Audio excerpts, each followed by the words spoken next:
Sulitnya warga yang berada di pelosok desa dan wilayah terpencil di Kabupaten Muba untuk menikmati BBM dengan harga yang sama dengan warga perkotaan, kini sedikit demi sedikit sudah mulai dirasakan. Kedua kalinya setelah Kecamatan Lalan kini di Kabupaten Muba kembali dibuka SPBU baru dengan program BBM satu harga di wilayah Kecamatan Babat Toman.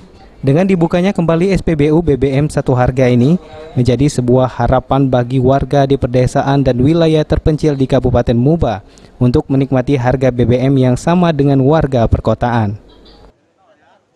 140 km itu adalah jarak dari jalan utama. Anda bayangkan nggak? Di pedalaman itu jaraknya lebih jauh lagi kalau mau akses ke SPBU terdekat. Misalnya di daerah yang di dalam situ, ini kecamatan kan jalan utama.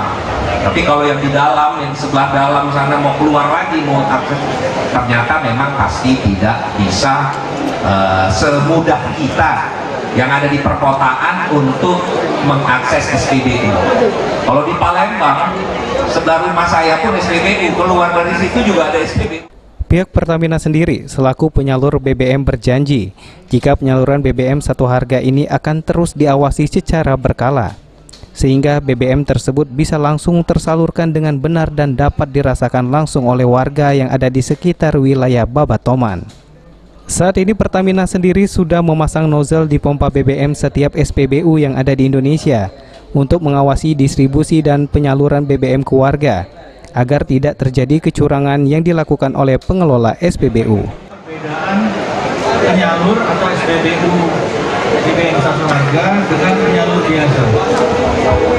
Kalau penyalur biasa ada seorang pengusaha membuat SPBU, ya selagi menurut dia ekonominya layak, kemudian dapat izin dari Pertamina, ya boleh saja. Tapi tidak serta-merta dia bisa menyalurkan solar bersubsidi dan premium.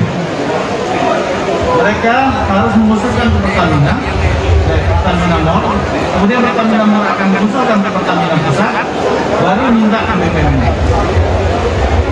Kalau SPBU Ruzi Iskandar, PAL TV.